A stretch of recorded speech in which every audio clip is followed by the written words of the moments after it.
Hello, good afternoon. All right, good morning, all.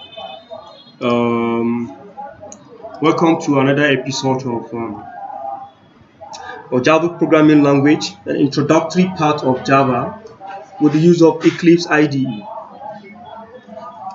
Today we shall see how we can compute some simple arithmetic calculations with the Java Math class. The question here is written: write Java program that calculates the area of cycle by collecting the value of radius from user. You collect value of radius from user and you calculate the what? The area of a cycle.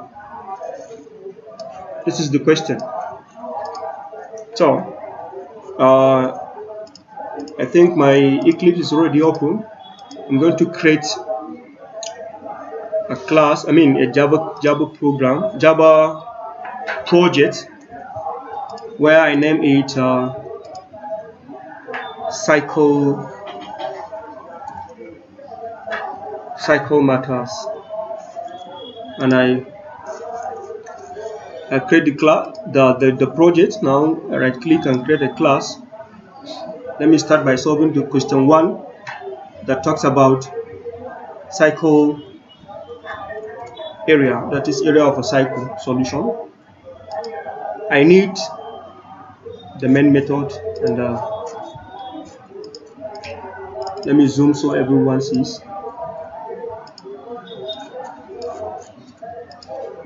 So end of the class, end of the method.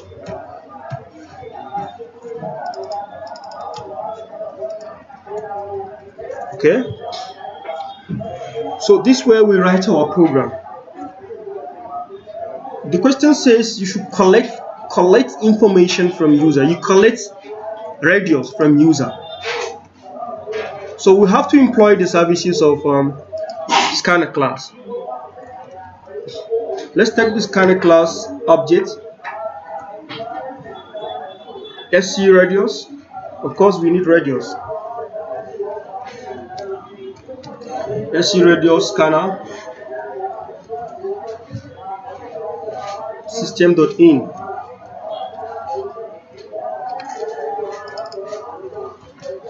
System.in. This error message is about the import. You need to import a library called java.util. When you click,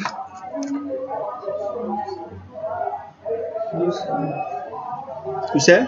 New scanner. Alright, thank you. New scanner. Creating object. I forgot to use the keyword new. Thanks.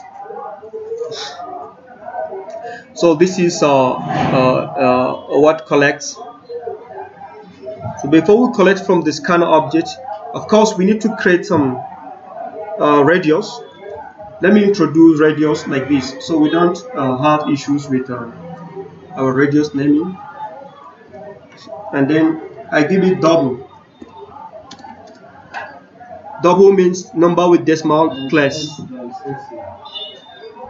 Where? Okay.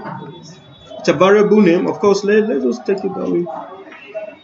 So initially you initiate it to 0.0.0. Since it is double, you cannot say this. Of course, it is part of integer is part of double, so it may take this, but for integer you can't initialize it as 0.0. So now then you instruct the user to enter sysout. Please enter radius. When you enter radius, so this will be seen before while the cursor is blinking by the user. So you now introduce the radius entered by the user here by picking the object of the scan class, and then next what? please look up here, not next line, next double. You should always consider your data type. Always consider your data type.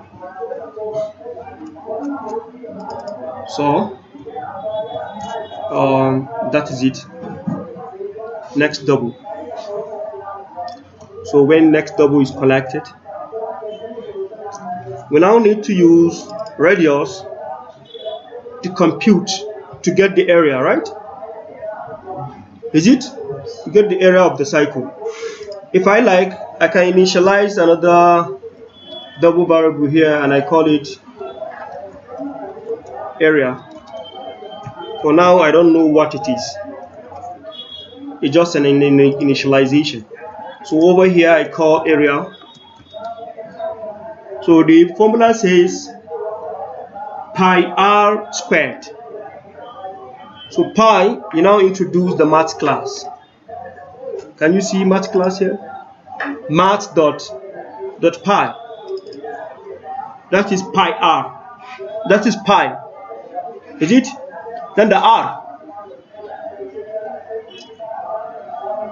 What is r? It is what you have collected from user. Is it? R.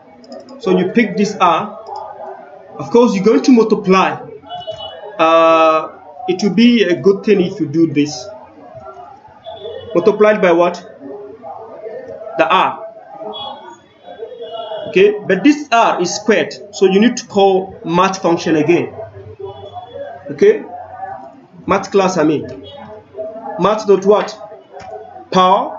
Can you see power here? Can you see all these are what? They are methods under math class. So power, one is base, the first one is base, the second one is what? Index. Power here, radius. Our base is what? Radius, and the index is what? 2. I hope you understand what I've done here. Huh? Come. It isn't simple.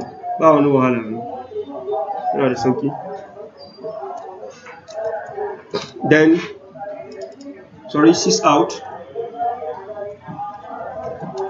Then you output, right? You output what? Huh? Output area. You can write the cycle area equals plus what? Concatenation plus area. So the first thing in the code gives the user an idea of what he's going to see as a value here. So let's test our program.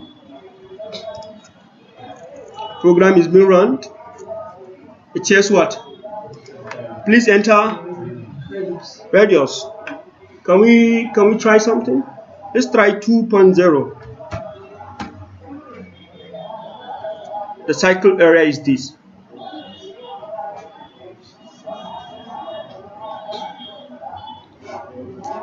I think there's a way you try this, a very simple way, since value of estimated value of pi is 22 over 7. 22 over 7. So let me introduce 7. So you see something you can easily understand how it is. Let me introduce value of pi as what?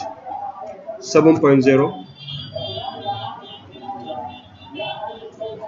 We'll make your calculations. Of course, it's going to be correct. It's going to be correct. Pi r squared times that. You can take your calculator and if you compute it, it will give you correctly. If you like, you can take your calculator here, your cal. The first one and the second one, we said 22 over 7, 22. This is an estimated value, 22 over 7. This one we have 3.142, 3.1428. Then you have 7 squared. 7 times 7, right? Or you can see 7 squared then times 3 point, give me the value of 3.1428, right? Can you see 153? Huh? 153.99 something. Isn't it here? I use 7 as radius. So it gives you the correct thing. That's how you solve the problem.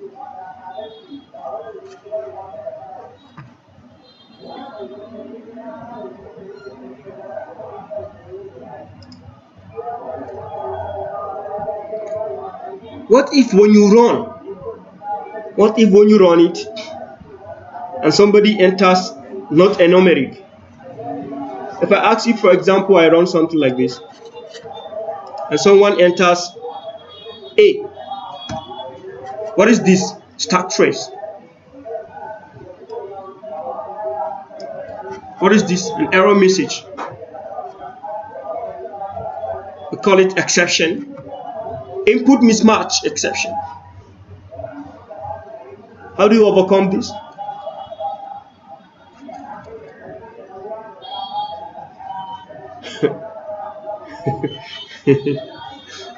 This input mismatch exception.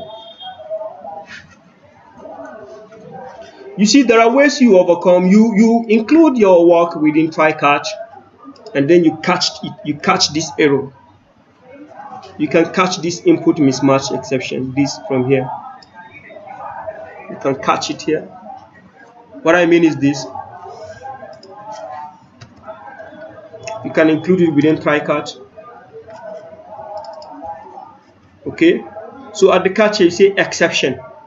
What kind of exception? I can specify the exception here.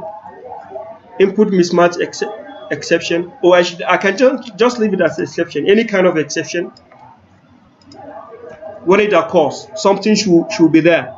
So it doesn't give you this kind of error things, whatever. Understand? So you write something here. Then within the try, you write all that you've written here. Yeah. That's try catch. All that you've written, that's your risky chords.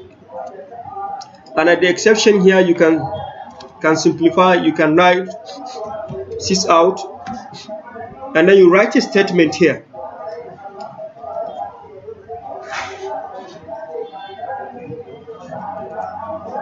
You can say error occurred.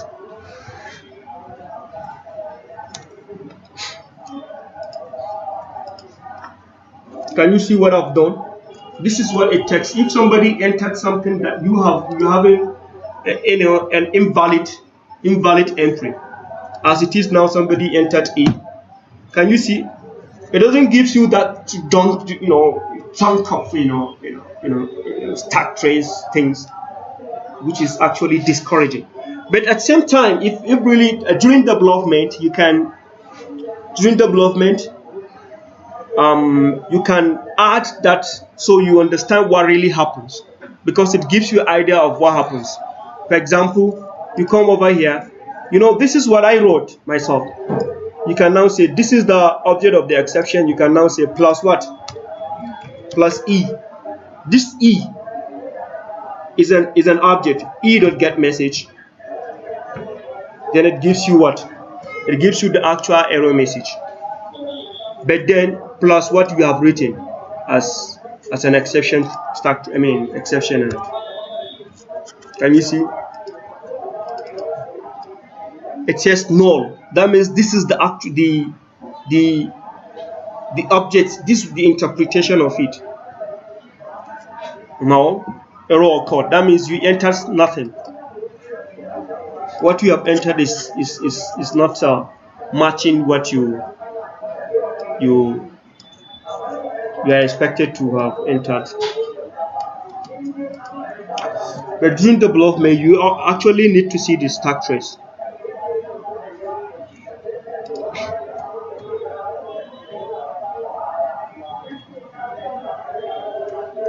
Alright, so that's what you do. What if I should ask you question, when I enter one, it only calculates and give me what if I want it to continue running? Once something is entered, it runs. Anyway, I shouldn't give you too many things here. Let's just compute for the other question, and then we call it. I think you can compute for the circumference, right? Since it is pi r whatever. The only thing the second question says you should compute for that when it is this one, it says when it is diameter. Let me just give you an idea, then you go ahead. When it is diameter, what do? You just collect the diameter and divide it by 2, and it becomes radius, and that's all. And for this one, you use the formula for the circumference, and there's no big deal here. Let me leave these remaining questions to you as assignment.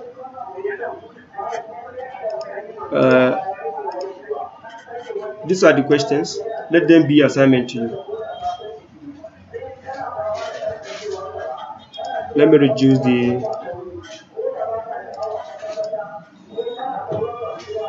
so you can use this as assignment. Compute for this yourself. Let me stop the video so you